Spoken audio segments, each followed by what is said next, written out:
दोस्तों, अक्सर आपने साउथ फिल्म इंडस्ट्री के ऐसे बहुत सारे एक्टर या एक्ट्रेस के बारे में जरूर सुना होगा जिनके परिवार का पहले से ही फिल्म लाइन से काफी बड़ा कनेक्शन होता है, जिसकी वजह से इन एक्टर्स को अपने कैरियर के स्टार्टिंग डेज में एक बहुत बड़ा पुश मिल जाता है। हालांकि आगे चलकर ये अपनी मेहनत और लगन से अपनी एक अलग ही पहचान और फैन फॉलोइंग बनाते हैं। ऐसे ही कई एक्टर्स के नाम हैं जैसे पावर स्टार पवन कल्याण, महेश बाबू, अल्लू अर्जुन, थालापति विजय और सूर्या जैसे कई एक्टर्स इस लिस्ट में शामिल हैं। लेकिन आज इस वीडियो में हम एक ऐसे एक्टर के बारे में बात करने वाले हैं जिसने एकदम जीरो से अपनी पहचान बनाई है और आज साउथ फिल्म इंडस्ट्री में अपनी खुद की दम पर इतना बड़ा मुकाम बनाया है। उनके पीछे फिल्म इंडस्ट्री के किसी भी बड़े गॉडफादर का हाथ नहीं था। हम बात करेंगे तेलुगु सिनेमा के one of the huge mass fan following hero Ravi Teja के बारे में, जिनकी इतनी ज्यादा मास फैन फॉलोइंग है कि उनके फैंस प्यार से उनको मास महाराज रवि तेजा के नाम से बुलाते हैं। राठौड़, विक्रम राठौड़।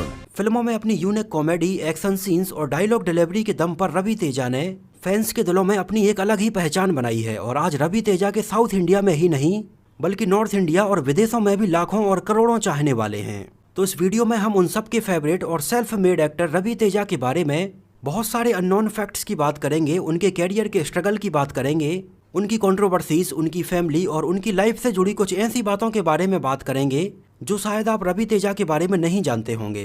तो चैनल को सब्सक्राइब कीजिए और वीडियो पूरा देखते रहिए। सबसे पहले तो बहुत सारे लोगों को इस बात का कन्फ्यूजन है कि क्या रवि तेजा किसी भी तरह से चिरंजीवी के बेटे रामचरण तेजा से लिंक हैं या नहीं। तो ऐसा बिल्कुल भी नहीं है। ये दोनों एक दूसरे से बिल्कुल अलग हैं और इनका आपस में एक दूसरे से कोई भी कनेक्शन नहीं है।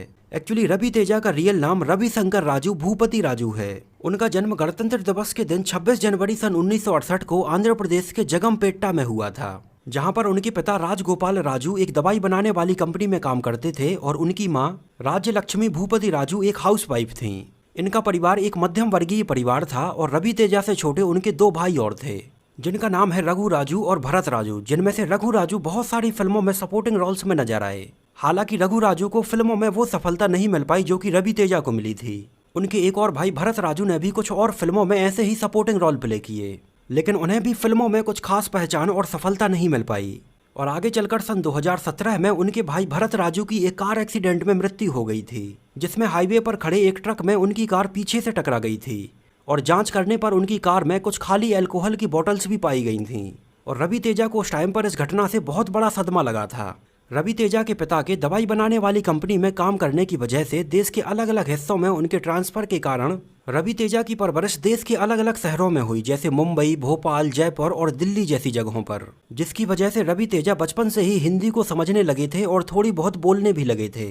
इस बात का अंदाजा आप उनकी सन 2011 में आई फिल्म मेरा पाकई का ये सीन देखकर लगा सकते हैं। मेरे भाइयों और प्यारी लड़कियों, हिंदी हमारी राष्ट्रभाषा है, जिसमें रवि तेजा हमें काफी अच्छी हिंदी बोलते हुए दिखाई दे रहे हैं। उनकी बेसिक स्कूलिंग की पढ़ाई विजयवाड़ा के ही NSM पब्लिक स्कूल से कंप्लीट हुई और आगे चलकर विजयवाड़ा के ही सिद्धार्थ डिग्री कॉलेज से उन्होंने बैचलर ऑफ आर्ट्स में अपनी डिग्री कंप्लीट की। अपने स्कूल टाइम से ही रवि तेजा का इंटरेस्ट फिल्मों और थिएटर्स में बहुत ज़्यादा था। उस टाइम पर कई बार तो वो अपने स्कूल को बंक करके थिएटर्स देखने के लिए जाते थे और आगे चलकर उन्होंने फिल्मों में ही अपना लक आजमाने का डिसाइड कर लिया। ये लेट 80s की बात है। उस टाइम पर तेलुगु फिल्म इंडस्ट्री भी हैदराबाद की बजाय चेन्नई बेस्ड हुआ करती थी। इस वजह से रवि तेजा फिल्मों में अपना लक ट्राई करने के लिए चेन्नई चले गए और चेन्नई में भी किसी से ज़्यादा जान पहचान नहीं होने की वजह से रवि तेजा को स्टार्टिंग में बहुत ज़्यादा स्ट्रगल करना पड़ा और सन 1990 से लेकर लगभग 4 से 5 सालों तक रवि तेजा बहुत सारी फिल्मों में बहुत ही छोटे रोल में नजर आए। इस टाइम पर कई फिल्मों में तो वो हमें केवल भीड़ का हिस्सा बने हुए नजर आए थे। यहाँ तक कि अपने कैरियर के स्टार्टिंग की 7 से 8 फिल्मों में तो उन्हें कोई भी क्रेडिट तक नहीं दिया गया था। हालांकि इतने समय में रवि तेजा की फिल्म लाइन में काम करने वाले लोगों से थोड़ी बहुत जान पहचान होने लगी थी, जिनकी मदद से भी रवि तेजा को फिल्मों में ऐसे छोटे छोटे रोल्स मिलने लगे थे। इस दौरान रवि तेजा ने कुछ टीवी सीरियल्स और फिल्मों में बतौर असिस्टेंट डायरेक्टर भी काम किया, जिनमें तेलुगु के अलावा कुछ हिंदी फिल्में भी शामिल थीं, जैसे कि प्रतिबंध, आज का गुंडा राज और क्रिमिनल जैसी कुछ हिंदी फिल्मों में उन्होंने बतौर असिस्टेंट डायरेक्टर भी काम किया था। उस टाइम पर स्ट्रगल कर रहे डायरेक्टर YVS चौधरी और गुणशेखर जैसे लोग रवि तेजा के रूममेट हुआ करते थे। आगे चलकर अपने एक इंटरव्यू में रवि तेजा ने बताया कि उस टाइम पर YVS चौधरी ने उन्हें एक ब्रेसलेट गिफ्ट किया था, जिस ब्रेसलेट को पहने हुए रवि तेजा कई फिल्मों में नजर भी आए थे। लेकिन आगे चलकर एक फिल्म के एक्शन सीन को शूट करते टाइम पर उस ब्रेसलेट से एक स्टंटमैन को चोट लग गई थी, जिसके बाद से रवि तेजा ने वो ब्रेसलेट उतार दिया था। आगे चलकर YBS चौधरी ने रवि तेजा को सन 1998 में आई अपनी फिल्म सीतारामा राजू में नागार्जुन के साथ में एक सपोर्टिंग रोल में साइन किया था। हालांकि रवि तेजा इसके पहले भी सन 1996 में नागार्जुन की एक नेशनल अवार्ड विनर फिल्म निन्ने पेला दाता में भी एक सपोर्टिंग रोल में नजर आ चुके थे। इसके बाद सन 1997 में आई फिल्म सिंदूरम में भी उन्होंने सपोर्टिंग रोल निभाया था। इन दोनों ही फिल्मों को डायरेक्टर कृष्णा वामसी ने डायरेक्ट किया था और इन दोनों ही फिल्मों में रवि तेजा ने कृष्णा वामसी के साथ असिस्टेंट डायरेक्टर के तौर पर भी काम किया था। इसके बाद सन 1999 में रवि तेजा के कैरियर की बतौर लीड एक्टर पहली फिल्म रिलीज हुई नी कोसम। हालांकि उस टाइम पर इस फिल्म को क्रिटिक्स की तरफ से बहुत ही पॉजिटिव रिस्पॉन्स मिला था, लेकिन ये फिल्म बॉक्स ऑफिस पर एक एवरेज फिल्म ही रही थी। रवि तेजा के लीड रोल में फिल्म के कुछ खास सफल नहीं होने की वजह से आगे चलकर रवि तेजा 3 से 4 मल्टी स्टारर फिल्मों में भी नजर आए थे।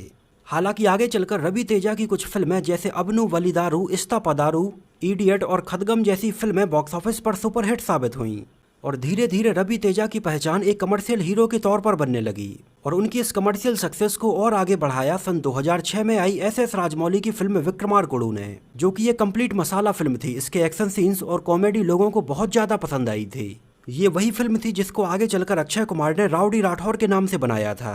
रवि तेजा की ज़्यादातर फिल्में कंप्लीट मसाला फिल्में होती हैं जिनमें इमोशंस, कॉमेडी और एक्शंस भरपूर होता है। सन 2009 में रिलीज हुई रवि तेजा की फिल्म किक उस टाइम पर एक बहुत बड़ी कमर्शियल हिट फिल्म साबित हुई थी, जिसने उस टाइम पर बॉक्स ऑफिस पर लगभग 30 करोड़ रुपए का कलेक्शन किया था, जो कि अपने आप में एक बहुत बड़ी बात थी। आगे चलकर रवि तेजा की सेम इसी फिल्म का रीमेक सलमान खान ने किक नाम से ही बनाया था।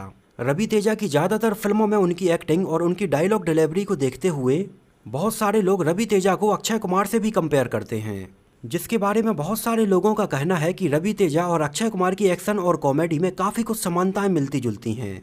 रवि तेजा ने सन 2000 में कल्याणी से शादी की थी और आज उनका एक बेटा और एक बेटी है। रवि तेजा जनरली अपनी एक फिल्म के लिए लगभग 5 से 7 करोड़ रुपए फीस चार्ज करते हैं। इसके अलावा रवि तेजा वैसे तो कंट्रोवर्सी से अक्सर दूर रहते हैं, लेकिन सन 2015 में आई उनकी फिल्म किक 2 के बुरी तरह से फ्लॉप हो जाने के बाद उन्होंने फिल्म के डायरेक्टर सुरेंद्र रेड्डी को इसके लिए जिम्मेदार ठहराया था और उनका कहना था कि सुरेंद्र रेड्डी ने फिल्म का सेकंड हाफ बहुत ज़्यादा खींच दिया है और यही एक रीजन है कि ये फिल्म फ्लॉप साबित हुई है। रवि तेजा की लेटेस्ट रिलीज हुई फिल्मों में अभी सन 2021 में उनकी फिल्म क्रैक रिलीज हुई है और उनकी एक और लेटेस्ट फिल्म खिलाड़ी अभी 2021 में ही रिलीज होने वाली है। रवि तेजा फिल्मों के अलावा लूनर फुटवेयर और सैंडल्स के ब्रांड एम्बेसडर के तौर पर भी चुने गए थे। इसके अलावा लॉर्ड एंड मास्टर नाम के एक लिकर ब्रांड को भी उन्होंने प्रमोट किया था। हालांकि उस टाइम पर एक लिकर ब्रांड को प्रमोट करने को लेकर कई लोगों ने रवि तेजा को क्रिटिसाइज भी किया था, जिस बारे में बहुत सारे लोगों का कहना था कि साउथ के बहुत सारे एक्टर्स ऐसे किसी भी ब्रांड को प्रमोट नहीं करते हैं जिससे लोगों की हेल्थ पर कुछ बुरा असर पड़े। इसमें थाला अजीत और पवन कल्याण जैसे एक्टर्स के नाम शामिल हैं। इस वजह से रवि तेजा को कम से कम एक लिकर ब्रांड को तो प्रमोट नहीं करना चाहिए था। लेकिन इस बारे में रवि तेजा का ये कहना था कि उनके फैंस इतने समझदार हैं कि वो अपने अच्छे और बुरे का बहुत अच्छे से ध्यान रख सकते हैं। रवि तेजा आज तेलुगु सिनेमा के one of the highest paid actors में से एक गिने जाते हैं और रवि तेजा का नाम कई बार फोर्ब्स इंडिया की तरफ से जारी की गई टॉप 100 सेलिब्रिटीज़ की लिस्ट में भी शामिल हो चुका है। तो दोस्तों, ये तो बात हुई रवि तेजा की लाइफ से जुड़े बहुत सारे अननोन फैक्ट्स के बारे में। आपको रवि तेजा की कॉमेडी, उनके एक्शन सीन्स और उनकी डायलॉग डिलीवरी कैसी लगती है हमें कमेंट में ज़रूर बताइए। और आपको रवि तेजा की कौन सी फिल्म सबसे ज़्यादा पसंद आई थी हमें कमेंट में ज़रूर मेंशन कीजिए। और अगर ये वीडियो आपको पसंद आया हो, मेरी मेहनत आपको पसंद आई हो, तो इसको प्लीज़ लाइक करके मुझे इस बात का जवाब ज़रूर दीजिए। तो मिलते हैं किसी नए वीडियो में साउथ फिल्म इंडस्ट्री के किसी नए एक्टर या एक्ट्रेस की लाइफ से जुड़ी कुछ और ऐसी ही बहुत ही इंटरेस्टिंग और रोचक बातों के साथ।